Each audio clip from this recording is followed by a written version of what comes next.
Module 2, Sustainability Risk Management. After completing this module, you will be able to identify sustainability risk items, referred to after this as SRIs, related to your projects, perform qualitative analysis on identified sustainability risks, and perform quantitative analysis to determine the impact on the project budget, schedule, and areas of stakeholder concern. Now, the assumption going into this module is that you already have project management training behind you, that you are already capable of performing many of the tools and techniques that are used within risk management. So our focus within this module will not be to introduce you to a lot of the basic tools and techniques for generic project management related to risk, but to focus more on the sustainability aspects or the sustainability lens that we're looking through as we do or perform risk management. So first of all, let's look at some foundational things we need to consider as part of our risk management in part of getting started. So challenges of sustainability risk identification and risk management. Identifying and managing project sustainability risk is one of the challenges faced by any project manager. There are three particular levels of complexity that I want to look at first: defining risk thresholds, the mathematics of risk in general, but in particular related to sustainability risk management, and lastly, psychological factors of risk and some of the challenges from the sustainability lens. So incorporate sustainability into, first of all, your stakeholder involvement. One of the challenges with project management with relationship to stakeholder or sustainability management is that in many cases we are redefining what we mean by stakeholders. We are incorporating many additional stakeholders that we didn't use to involve in our projects. So if you have a corporate social responsibility policy or plan in place that requires the involvement of community representation, for example, we will need to involve those stakeholders in our risk management that's being performed, whether it's part of some of the risk identification, feedback loops in our risk assessments and risk plans, all of the above. Secondly, here we have risk threshold definitions. Whenever we're performing risk management, we need to ascertain the risk thresholds of the organization, and all of our risk management activities need to reflect the predefined risk threshold of the organization as established by the organization and or the key stakeholders of the project, or all of the above. Now, with sustainability being incorporated into our scope of responsibility, those risk threshold definitions often change to reflect our policies, procedures, mandates, KPIs, all the rest on sustainability. So they will need to be readdressed, and we need to make sure that they're included in the latest risk threshold definitions. Another aspect is probability assessments of risk. So let's take a look at probability. A bit of a refresher before we get into the sustainability aspects of probability assessments. So probability assessments, we're trying to determine how many ways something could potentially occur. Our focus is in this case on risk, so it's a future-oriented event. There are two types of probabilities that I'm addressing here. One is calculated absolute probability. The other is theoretical or speculative probability.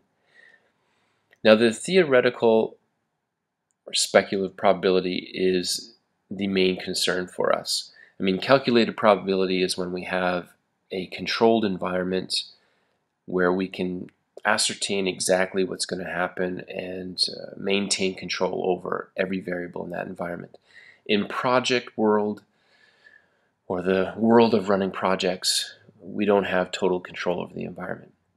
So we're dealing with, in most cases, on most projects, a theoretical environment of probability, very fluid, lots of potential change, many things that are unpredictable to a certain extent. So we have to do a great deal of planning and analysis over what we're up against, what we're trying to accomplish, and what could potentially go wrong within our plans, and the potential damage that could do, or the impact of unforeseen risk and or identified risk to our plans of schedule, budget, scope, all of the above. Sustainability risk lives within theoretical probability, as we've said. This adds a new level of complexity to risk planning that pushes the boundaries of skills, abilities, and practical experience of most organizations, project managers, project teams, subject matter experts, and stakeholders involved. In addition to that, you have to be aware of particular mental filters, personal bias, and individual risk thresholds that we have. Added to the difficult speculative mathematical calculations of probability and impact assessments that we have to do within risk management, our activities, looking at them through the lens of our own personal bias, become much more complex. So challenge here, human beings are not naturally wired to comprehend the complexities of compound risk. So when we look at, now we can look at many different levels of risk, but when you look at an individual risk that's future-oriented, when we look at future-oriented by definition, when we look at secondary risk, when we look at residual risk, when we look at compound of multiple risks, the further they are from us in the future, typically the more difficult they are for us to simply mentally comprehend. And when we try to put these things together with respects to project planning, and in particular macro level planning, our plans quickly become difficult to understand on the level of complexity that we're dealing with. This is why it is imperative for us as project managers and working within complex organizations to perform training to ensure understanding of concepts, tools, and techniques associated with the complexity of sustainability, risk identification, assessment, planning, and forecasting. And this is why I firmly believe that sustainability planning is not something that will go away. This is not something that we're just simply not naturally wired to do this and to do it well. We require training, understanding, practical experience, lessons learned, knowledge transfer, all of the above within any organization. Which brings me to the next topic of our discussion, which is risk identification. The premise behind sustainability risk management is that risks occur whether or not we are prepared. Based on this philosophy that risks will occur whether or not you're prepared for them, we need to do proactive planning. The intent is therefore to identify as many sustainability associated risks as possible and to reduce the percentage of what we call unknown unknowns. So on any project, we know there are things that will not go as planned. As a result, we try to identify as many of those things as possible. And in many cases, based on past experience, past projects, lessons learned, we can come up with a pretty exhaustive list of what risks you can predictively tell me and or the project team and or stakeholders within your organization with a certain amount of understanding and based on your experience, these things probably will occur in some way, shape, or form. So that's one level of risk that we're looking for. Another level is what we call unknown unknowns. So these are things that are truly unknown. In any project environment, there are always things that happen that we simply could not predict. Now, what we want to do is identify as many things that we can predict, and therefore reduce the probability of true unknown unknowns on the project that we're managing. Only then can the project manager begin to prepare possible response plans for the identified probable risks and build the best possible project management plan for success. Now beware, since sustainability risk often lives within the layers of complex risk, residual risk, secondary risk, and compound risk in our sophisticated world, it is difficult to plan for and forecast everything that we're up against. An example of this, Easter Island.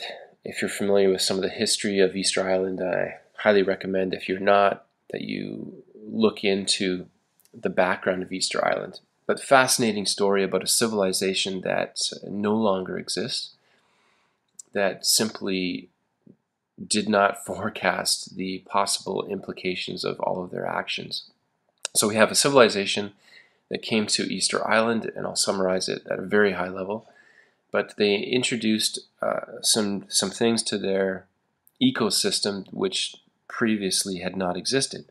So for example, they brought in rats, I believe rats or mice that ate nuts within the environment.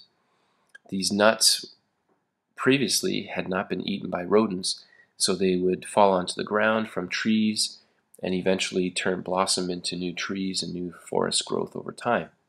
So we have introduced a new creature into their environment that is reducing the ability for that environment to replace their forestation.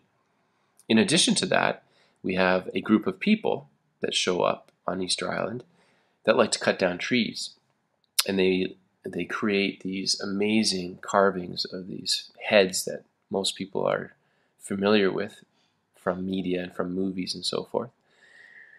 So on the one hand, you have a civilization, a culture that is cutting down trees for their own reasons. On the other hand, we have creatures that are introduced to the ecology. They're getting rid of the nuts from trees and the seeds from these trees that would enable those trees to replicate.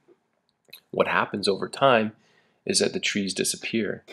And once the trees disappear from that system, we have a complete breakdown within the ecosystem that goes far beyond the trees and results in this civilization disappearing from the face of the earth, along with most of the ecosystem. A great extent of damage done by a couple variables being introduced to an ecosystem. And this is what we're facing today. We have a global world. We're all connected. Our actions are connected. Our decisions are connected. The chemicals that we're creating, man-made chemicals and decisions and products and services, have a direct impact in many ways that we can't foresee. So, sustainability risks. We're going to refer to them as sustainability risk items, or SRIs. We need to identify as many sustainability risks as possible. These items are potential events that may or may not occur in the future. Each item has an associated level of probability that may be difficult to ascertain. Once sustainability risks have been identified, we can then perform qualitative and quantitative analysis on them to determine the severity of each and the measures that the project manager should take to protect the integrity of the project plan. So that's where we're going with this. So some of the tools and techniques available to us to help us with this, some of them are not new.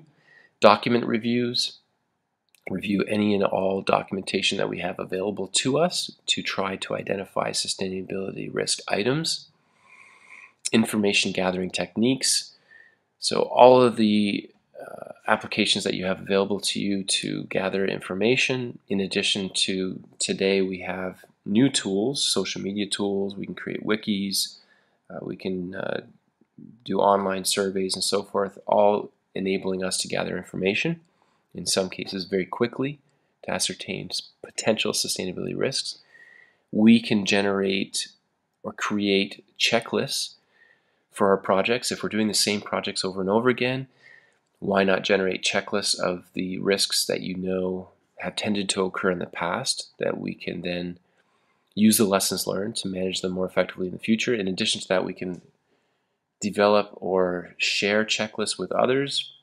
We can look at other organizations that are running the same projects that we are now and look at the checklists that they've developed and learn from their information and from their experience and lessons learned.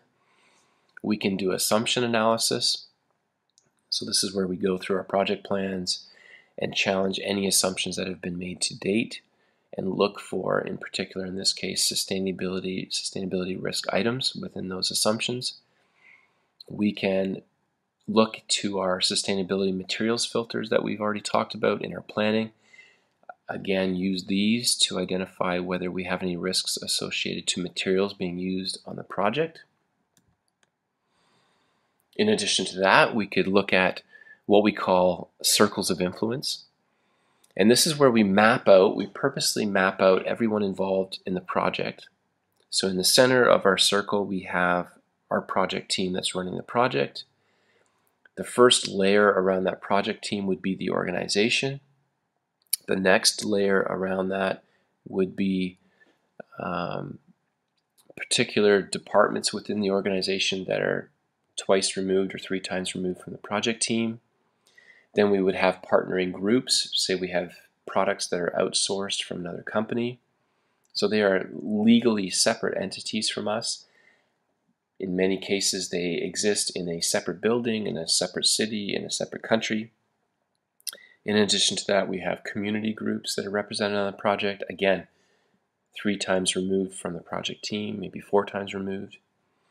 Now the idea is once we map these out in circles, each circle further and further away from the project team, we can then look at these circles and try to siphon off ideas on risk.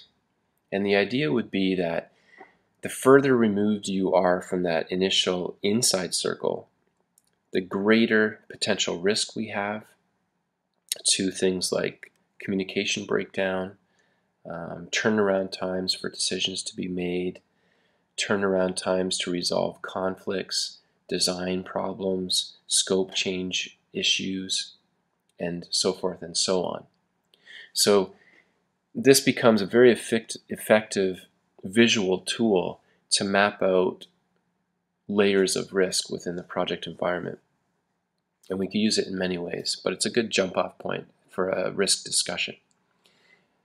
We also can look at integration analysis. So any scope of work within our project that requires integration of systems, hardware, so forth and so on, often introduces risk. We know this from past experience, so why not identify those potential risks, in particular looking for sustainability risk items at this point. Mapping techniques, great deal of advantage and knowledge can be gained from simply creating maps, visual maps of systems, hardware, processes, so process flow diagrams, and on it goes. Mapping these things out and then going through the process maps for looking for risk in particular. And then in addition to that, sustainability expert judgment, sustainability subject matter experts, SMEs, getting their help to identify risk on our project.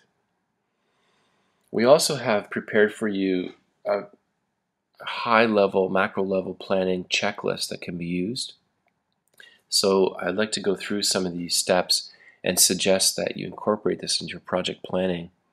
And many of these are applicable to any project. So first of all, review available planning documents. We've looked at that.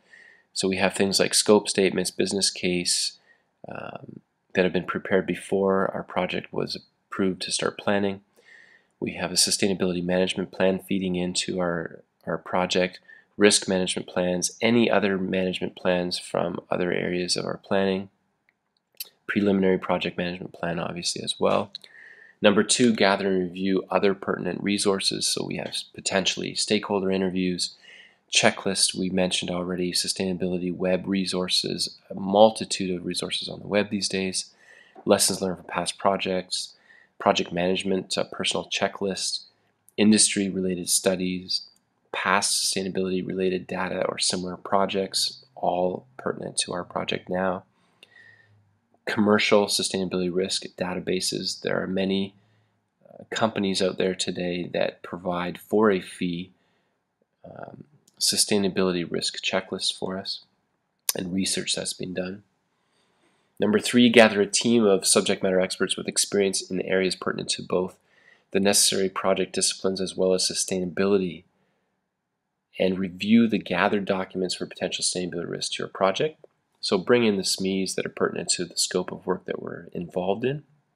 Number 4, interview stakeholders, enterprise architects, external team members, and other available SMEs within your organization for further assessment. Special note here, you may need to include specific sustainability subject matter experts to help us. We may not have those subject matter experts related to different sustainability aspects within our organization, so we may have to go outside the organization to get their help. Number 5, cross-check all project outputs, any interconnected pieces and general points of integration, and double-check for interferences. There may be many levels of potential interferences within our project plans, especially if we're working on a large project where each piece or module of the project is being developed by separate, distinct groups that may not be always up to date on changes that have been made to scope. And suggestion here is it may be very helpful to get the help of an enterprise architect, which points out one of the challenges we often have is we simply do not have very good current state plans of the organization. So if we're making changes to a system or a process, equipment, are you fully understanding of and do you have good comprehension of the current state of that organization? And if not, are the proposed changes we're making in our project potentially problematic?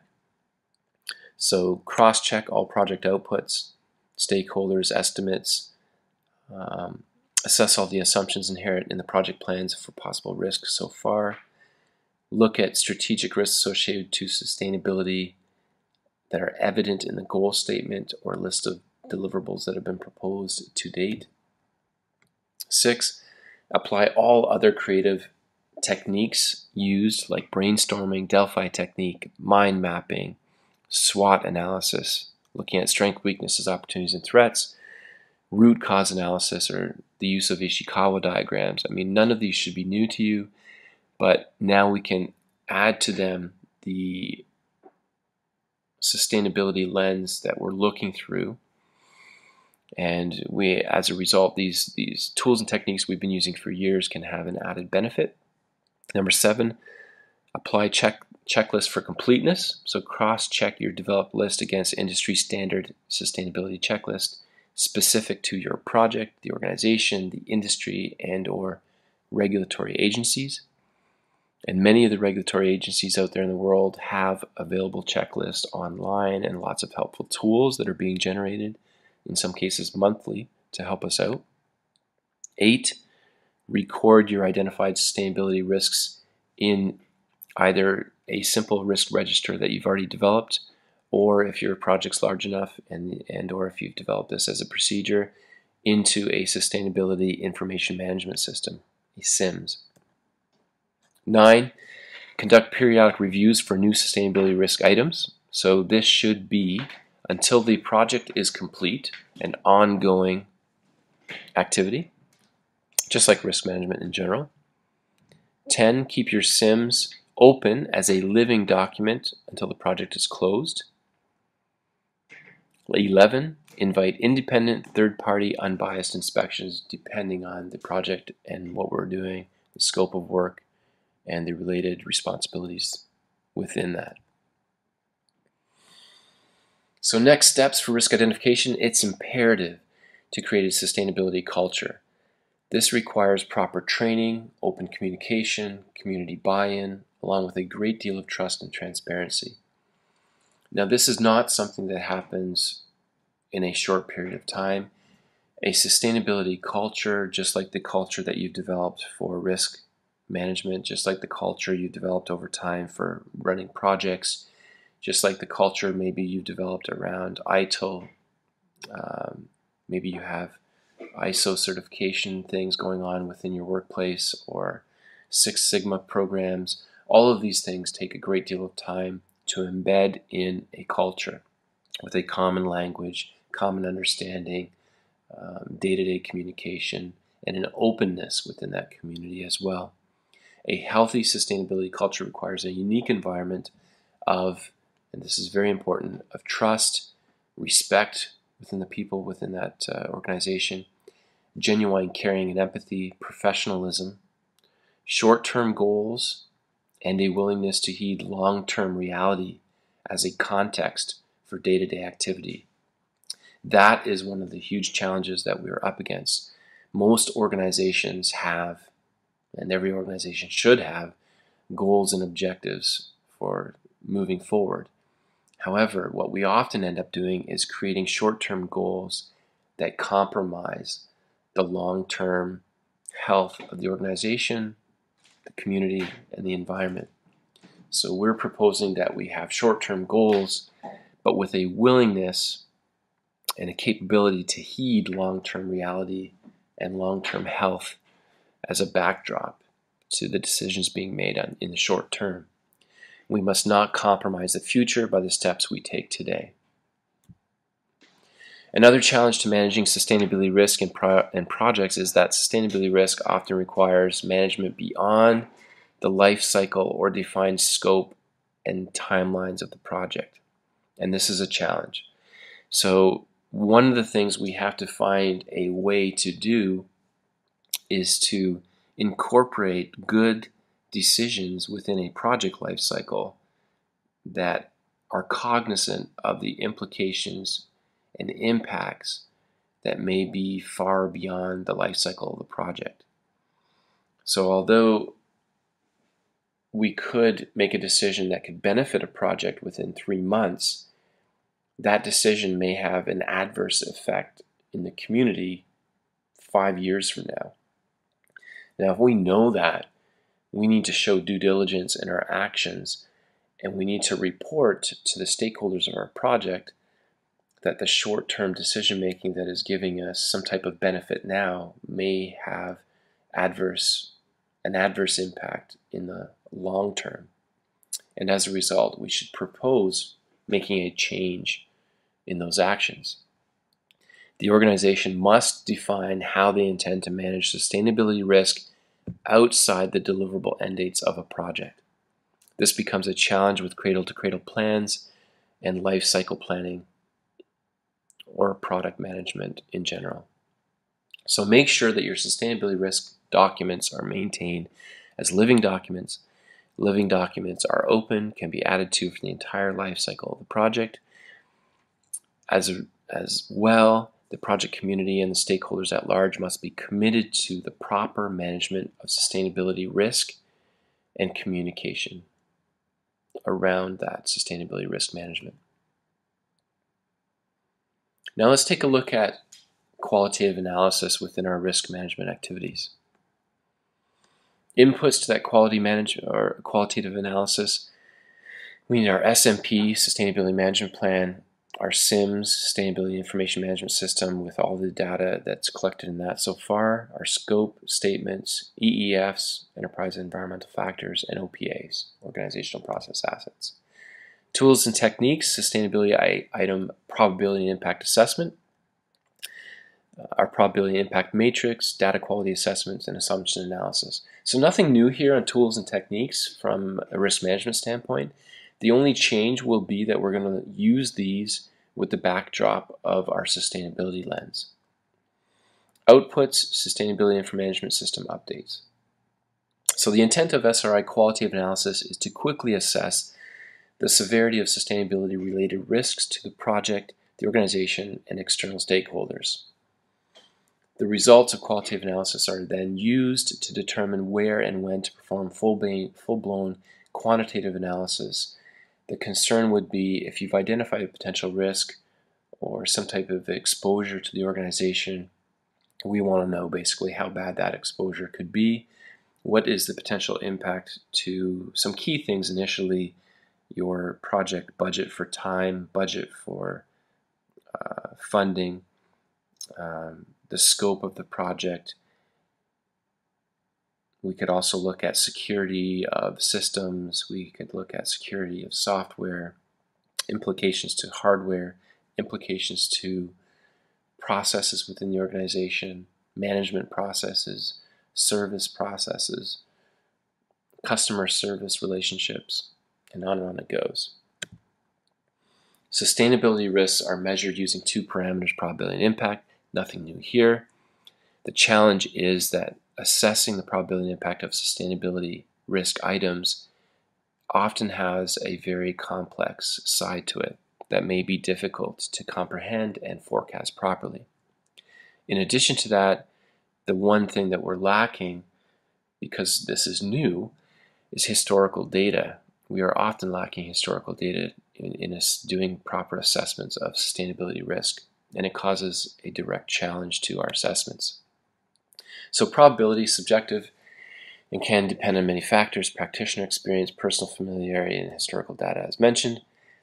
Impact assessments on cost, time, functionality or scope, community impact, environmental, security of physical security, data, identity, policing, anything and everything within our organization and within the entire food chain of our organization, so to speak, brand equity, business benefits, and all of the above.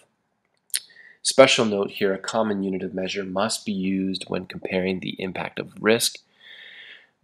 Probably the most common unit of measure is dollars when we're looking at impact. Almost all of our assessments are ultimately translated into dollars. This is a challenge. It is simply difficult to translate some of the sustainability identified risks into a common unit of measure so that we can compare across the board. So one of the things that we suggest is that you try to establish some type of narrative description of the potential risks you're going to run into on the common projects running within your organization. So here is an example where we have taken some variables that almost every project has to deal with. Probably every project has to deal with. So we have cost, time, scope, quality, community impact, environment, and security. And what we've done is we've developed a range of potential impacts, so very low, low, medium, high, and very high. We've also attached percentage points to these, developed cardinal and ordinal scales for each, and then within our chart we've developed, and this is recommended, a narrative descriptor for what a medium assessment of community impact might be, or a high assessment of environmental impact. Now we would want to try to standardize our approach to these assessments so that when we give a report to the project management office or the community within our organization that we have a project with high risks, when stakeholders come back and ask, what does that mean? We can look at a standard chart like this and say, well, if we have high risks on this project, that could mean for money or for time or for the community or for security to our organization, it could mean these things. And we can standardize that and use that as a foundation for communication across our project community. So highly recommended that we try to standardize these narratives and the scales being used and the reporting that's done within our project community. So moving on, projects are always constrained by time, budget, staff, skills, and limited resources, amongst other things. Project managers typically don't have the right information that they need at the time that they need it. So decisions around sustainability are that much more difficult. We don't always have the information we need when we need it, and making the day-to-day decisions will not be easy, and proper forecasting will be difficult to do. The project manager and project team must review all risk data for completeness, level of accuracy, and general quality. Now, this is nothing new, but now that we're adding this layer of responsibility for sustainability, it adds extra effort from the project manager, project team, community at large.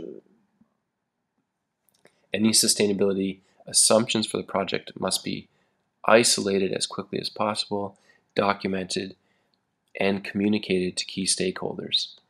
Assumptions in general expose us to risk by definition. So assessing our probability and impact, perform probability and impact analysis on all your identified SRIs amongst with all of your risk. We will go through the standard risk management steps of ranking those risks and determining which risks are acceptable, which risks are unacceptable based on the risk thresholds predetermined with our stakeholders and with the organization, and use that information to then come up with list of unacceptable risks that we need to perform quantitative analysis on, contingency budgets, risk response plans, and all of the above. Now keep in mind that whether or not you have an extensive list of unacceptable risks will be directly connected to the risk thresholds that you have established or that we're adhering to. So for example, what I'm talking about here is depending on where you're running projects, you may have a larger list of unacceptable risks. In the world of nuclear energy, this is very common. In some petrochemical applications where health and safety risks exist, there are risks that we simply cannot take, and as a result, those risks would go onto our list of unacceptable risks. Risk thresholds defined by the organization in these cases are much lower. So what I mean by that is there really aren't any risks that we can take. So any identified risk becomes unacceptable. So keep that in mind when we're looking at the risk thresholds for your organization and for the industry that you're in. How conservative is your organization? So final 3 steps to SRI qualitative analysis: identify clusters in any of the analysis that we've done so far, record results in our SIMS or risk register project planning documents, communicate the results to our project stakeholders, and use this information to then do quantitative analysis and risk response planning. Which brings us to our quantitative analysis. So same thing for quantitative analysis. We have our standard inputs, tools and techniques, and outputs, many of which are the same as generic project management, but we're going to look at these through the lens of sustainability management now. So we have our sustainability management plan, our SIMS, cost management plan, schedule management plan, potentially other management plans that are related to the work that we're doing and pertinent to this assessment, product development factors, and OPAs, organizational process assets. Same tools and techniques generally available to us in quantitative analysis, but now looking at them through the sustainability lens, and the outputs of our quantitative analysis. So looking at our inputs, tools and techniques, and outputs to quantitative analysis, again, very similar inputs, tools, techniques, and outputs that we would normally have in quantitative risk analysis, but we're looking at them through the sustainability lens. So we have our SMP, our SIMS that we already mentioned, cost management plans, schedule management plans, any other management plans pertinent to the work that we're doing, product development factors, and OPAs, organizational process assets. In addition to that, we have our sustainability data representation techniques, quantitative analysis techniques, expert judgment. So standard tools and techniques being used for quantitative analysis, but again, through the sustainability lens. All of this will feed into our document updates for project planning and may go into a SIMS, Sustainability Information Management System. So let's go through some specific steps related to sustainability risk item quantitative analysis. First of all, review stakeholder and organizational sustainability risk thresholds. So we've already looked at that. Secondly, quantify the impact and associated costs of all unacceptable sustainability risk items. We're going to look at that. Third, determine the reliability of the project task time and cost estimates using quantitative analysis tools. But now keep in mind, we're looking at this through the lens of sustainability risk items that have been identified. 4, record results in your risk register or your SIMS and associated project planning documents. 5, use the results to assess probability of the project schedule, budget, and overall sustainability impact. And lastly, report your results to the stakeholders within your project management community. Now, some key things we want to consider here. First of all, critical chain theory. Now, we're all familiar with critical chain, looking at, in particular, bottlenecks within your organization and potential risks within those bottlenecks. So are there areas, for example, within your processes that incorporate risk into your project or expose your project to risk? In addition to the typical critical chain concerns that we would have on any project within any organization, there are some new variables to consider. The first variable is something called overshoot. This is where we're looking at exceeding the capacity of our natural or man-made systems with three main causes, including growth, acceleration, and rapid change. In each case, this would be considered overshoot. So is there anything that we are doing within our project that may have a direct impact on what we call overshoot, may force some type of, or in some way cause us to exceed the capacity of our natural systems? So this would be where we're, for example, using a great deal of water for a process, a manufacturing process, and we're exhausting the local water supply.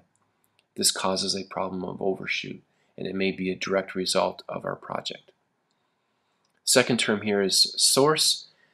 What we're referring to here are inputs to any system made up of natural, man-made, virgin, or recycled or reused resources. So again, assessing any source coming into our project and looking at it from a critical chain perspective. Is there a potential for that source to be challenged, cut off, problematic in some way, shape, or form? Sink, another term. This refers to waste created by our system. Now, from a sustainability perspective, what we want to do in all cases is to reduce any and all waste. We definitely don't want to incur additional waste or create new waste. So we need to incorporate this variable of sink into our planning and to plan accordingly. Another definition to incorporate into your critical chain assessments is the term throughput, but introducing another element to throughput. So project managers identify the constraints and bottlenecks that block the flow of productivity and ultimately limit the output of an organization. We're redefining throughput to add the layer of sustainability, planning, and management. So anything that relates to sustainability, positively or negatively, that's part of our throughput assessment needs to be added here. So throughput redefined. In addition to that, we need to look at our estimating. A common underlying concept behind estimating is the belief that historical data can aid in the accurate estimation of future data. So some common challenges to estimating sustainability risks: estimating for unknown within the project scope. Since sustainability is still a relatively new discipline to manage, there's a great deal of unknown. We simply don't have historical data for many things that we're managing and planning. Estimating future residual sustainability risk. Again, how do you do that if you don't have historical data? Estimating future secondary sustainability risk, and the myriad impacts of compound risk. All of these become more complex simply because we do not have the amount of historical data that we would have for other things that we've been doing for 40 years. Costs have another layer of complexity for quantitative analysis. To quantify the impact and associated cost of all unacceptable sustainability risk items, the project manager will clarify key variables and metrics for consideration. In order to deduce the cost associated to the 6 categorical areas of the SRI cost breakdown structure that we'll look at shortly, several preliminary steps must be taken. Number 1, we need to develop metrics capable of measuring each variable in order to validate your organization's engagement with each. Number 2, create reporting tools to document, validate, and communicate measures on each variable. Number 3, measure current levels of engagement for each variable. Number 4, baseline those current results as organizational starting points so that we'll in the future then be able to compare back to that baseline. Number 5, establish goals, targets, and/or KPIs, key performance indexes or indicators for future measures of each variable. Number 6, agree on forecasting methods for each variable. And lastly, number 7, determine acceptable limits of deviation from each goal, target, or KPI related to each SRI cost. So here's an example of an SRI cost breakdown structure. On this example, we have 6 categorical areas. All of these are very common for most organizations. 1, waste, and we'll have goals related, set, and established for waste. Water. 3, energy, for materials used by the organization. Number 5, greenhouse gas emissions, and number 6, community. So for each of these, what we could do is we could establish a baseline of where our organization is at today, and then we can agree on goals of where we want to go and what we want to change in the organization. And then with each new project, we can look at each of these that have been established as a baseline and look at the goals that we have for the next quarter, 6 months, year, 2 years, and make sure that our project will only enhance these goals or enable the organization to better achieve these goals. Another way to assess the associated cost of each sustainability risk item is to apply a cost of risk formula.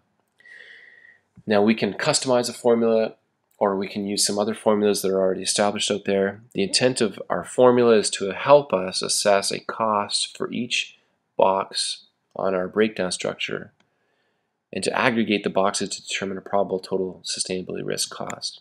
So here's an example of a potential formula that you could use as a starting point. What we do with this formula here is come up with a cost of, first of all, any identified immediate risks for our project. So, one of the risks could be that something may not function properly on the project, and if it doesn't function properly, it could cause a 2-week delay. So we have an immediate cost associated to this 2-week delay of downtime. We could have a downstream impact, or what we call a differential cost, of if we have a 2-week delay on this item, it now pushes 50 different tasks or work items that were contingent upon that, and may now extend the project by not 2 weeks, but maybe by 2 months.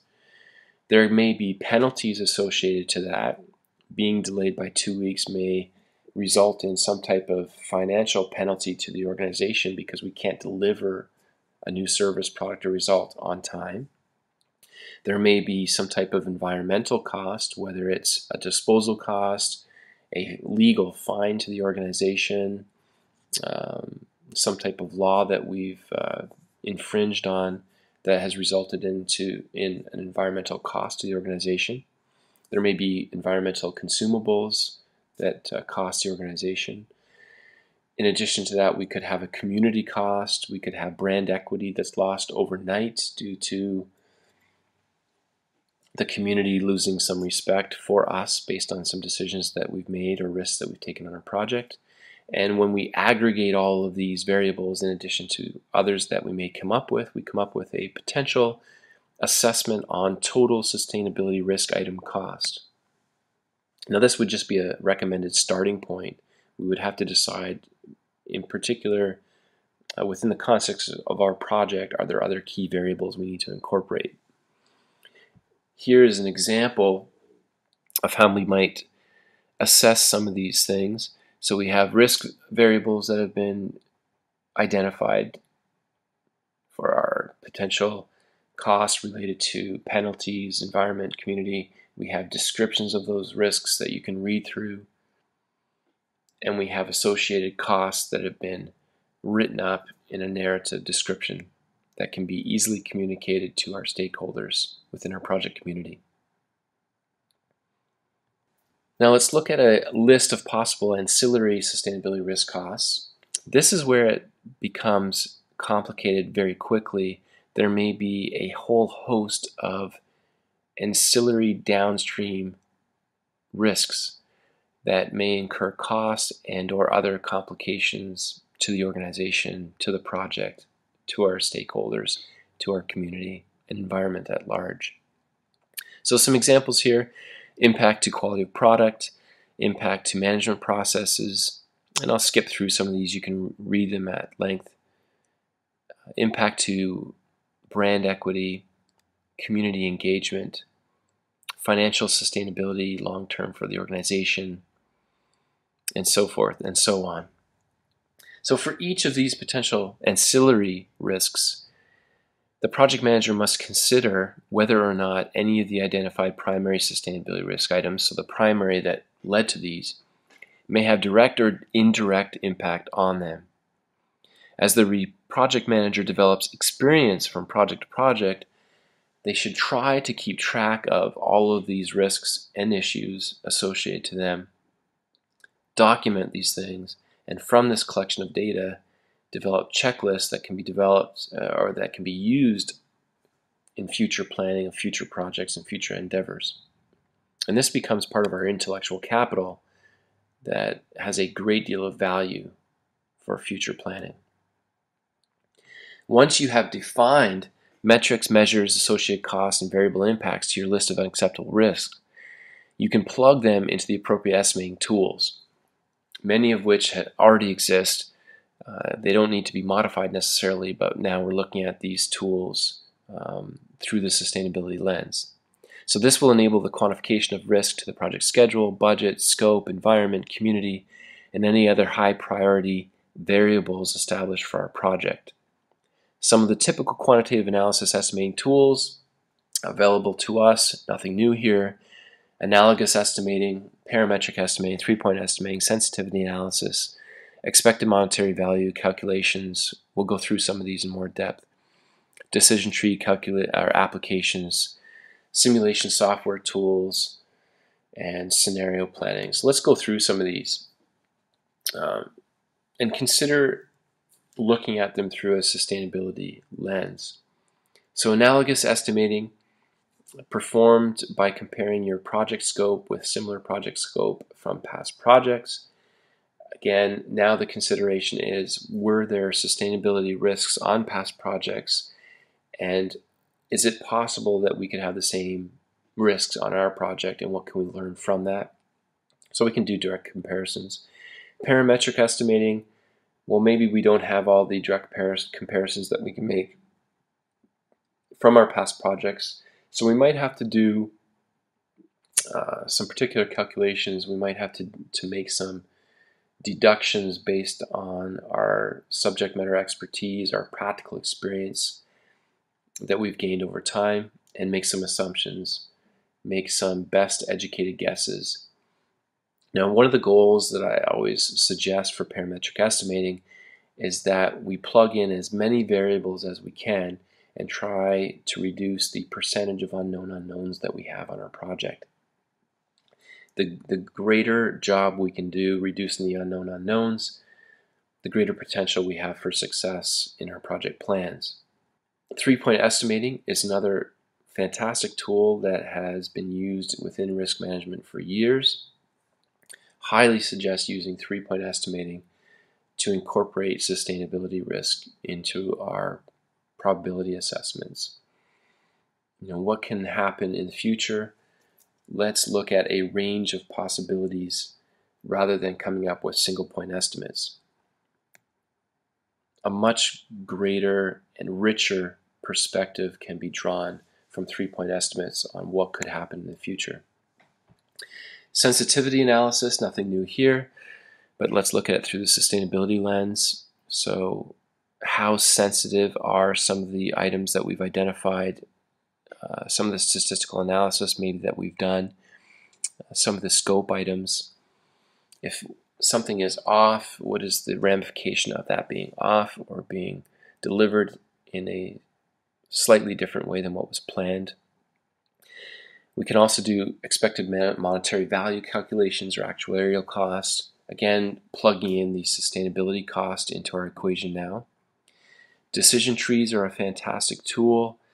One of the organizations out there, software organizations, that has a good decision tree software tool for you to use is Palisade. Palisade has a great decision tool that can be used to generate decision trees in a very quick way that give us that visual tool to relay information to stakeholders and often to simplify the complex information in the decision tree, simplify it for communication purposes. So decision tree is very useful, but we're going to build in the sustainability lens into the decision tree.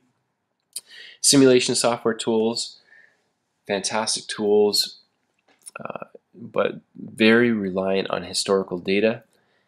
In our case, if we don't have a lot of historical data, we have to make best case judgments on the data that's being built into the statistical analysis and so forth that's being plugged into our simulation tool.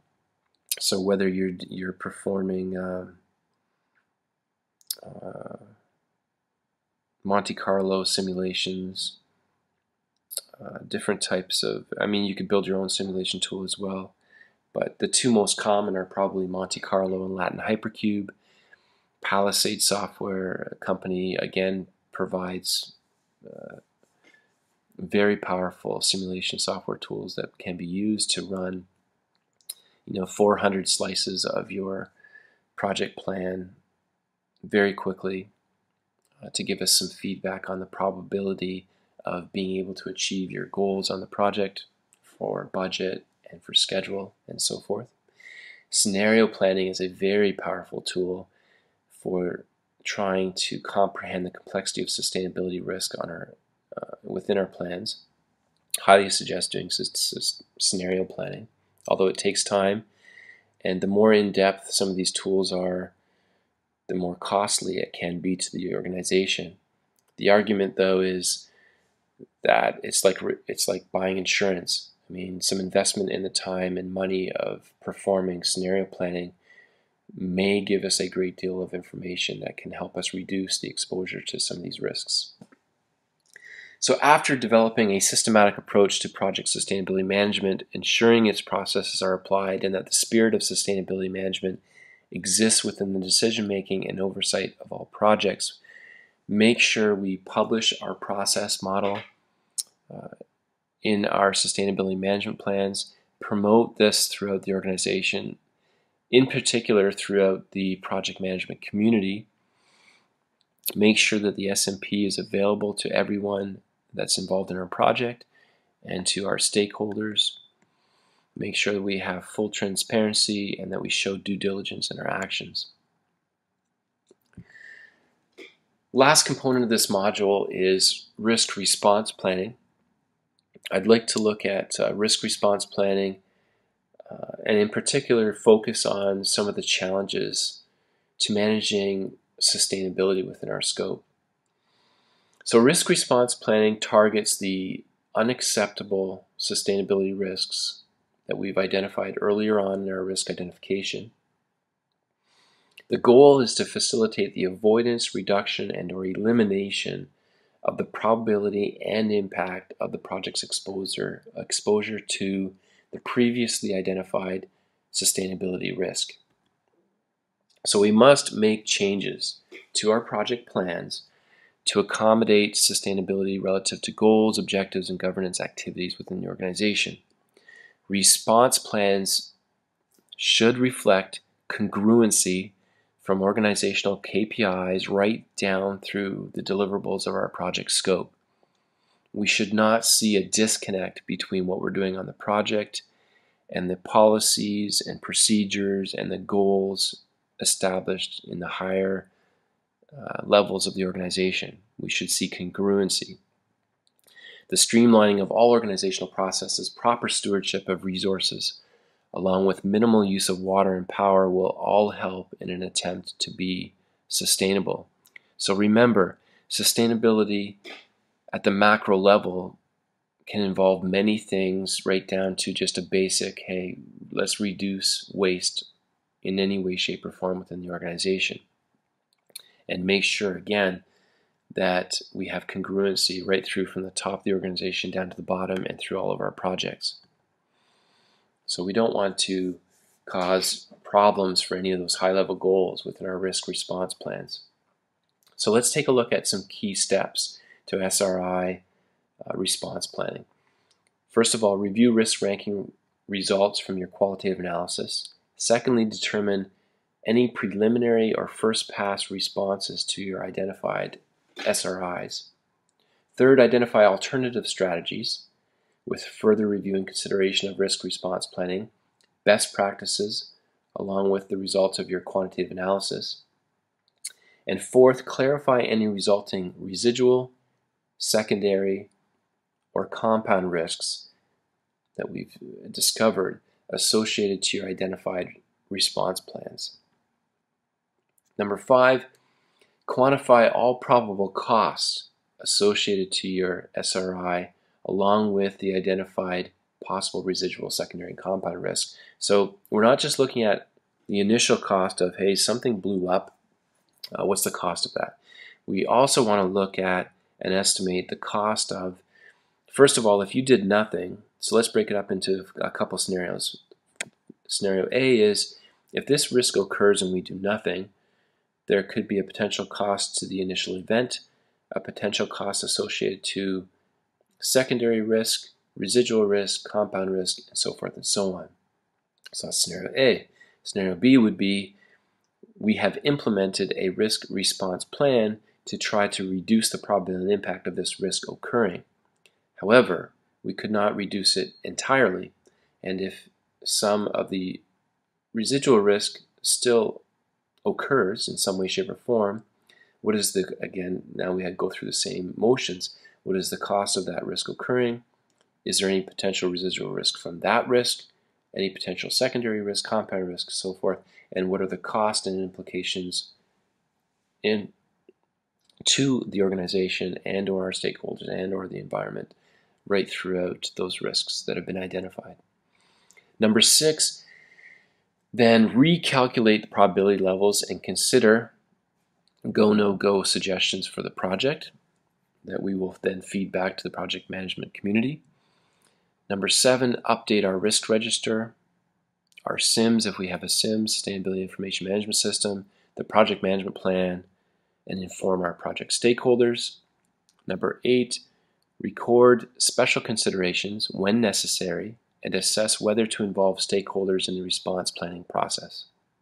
Now, there may be times when the risk that we've identified is deemed important or of particular importance that would require involving key stakeholders. Now, an example to SRI response planning, the project, the extensive pipeline that's being laid on the west coast of North America, without proper buy-in from local communities, the project would definitely fail, and this is a huge challenge to this pipeline project, is how do you actually incorporate that into the plan? How do you get these communities involved in the pipeline project? And how do you work out your differences in moving forward so that we can get appropriate buy-in and make sure that the risks have been reduced in probability and impact and or avoided entirely, and that we have effective community buy-in throughout the geographical areas that pipeline is running through. So some common approaches used for planning here, in particular dealing with compound risk. 2 that I've already mentioned. I'm not going to go through these in depth, but let's just reiterate. Scenario planning, huge benefit to scenario planning. Now, when we're looking at response planning, we need to consider what could happen. Now, if the risk is severe enough, we may want to do some extensive scenario planning. We may want to come up with multiple scenarios, not just one. of what could happen and make sure we have plans for each potential scenario that could happen. In addition to that, we may want to develop simulation tools that we could take the scenario planning, for example, and all of the statistical analysis that has come out of the scenario planning, feed that into simulation tools, and instead of running 2 or 3 scenarios, we can now run 400 or 500 iterations of those scenarios. After incorporating the risk response plans, determine new probability levels and report project viability to key stakeholders. And this is the go, no go point in our project planning, right? Where we want to make sure we've shown due diligence in our actions, we've done all the work, we haven't missed a step, we've used all the available tools that we have, that are accessible to us, and that we have the knowledge and the know-how to use properly. And we've showed due diligence in our actions and transparency in all the above. All of this stuff would go into our project plans, management plan updates, risk registers, SIMs, and so forth and so on. Next steps. After developing a systematic approach to SRI response planning, ensure it becomes a way of thinking, communicating, and planning. It has to become a part of our sustainability culture within the project management community, first of all, and the organization at large, stakeholder community at large, and the community that we interact with at large. Special considerations. When considering sustainability levels on a project, one must differentiate between sustainability risk items internal to the project and SRIs external to the project. The SRIs external to the project are things that the project may cause or bump into as a result of our project activities, but may not hinder the completion of the approved scope of the project. So what I'm getting at here is one of the challenges we have with managing the complexity of sustainability is that we may have a project that runs successfully from inception to completion and does not cause any sustainability issues internal to the project. But the activities of that project may result in risks to sustainability outside of the project. So although they're not within the project, although they're not being tracked by the project, although they're not being reported on within the project, and although those risks do not come to fruition within the life cycle of the project, if they are caused by the actions of that project, they need to be considered and incorporated into the risk response planning. And we need to show due diligence therein. So module summary, we have gone through some key elements here, all of which need to be acted upon. So identifying sustainability risk items on your projects, performing qualitative analysis on identified SRIs, looking at these things through the sustainability lens, performing quantitative analysis to determine the impact on the project budget, schedule, and areas of stakeholder concern. And lastly, we covered risk response planning, making sure that, again, all of the typical things we would do as a project manager are now done through the sustainability lens, and we've added in some new concepts, some additional tools and techniques, and we've started to develop a community of practice within sustainability, which is now part of our greater project management community.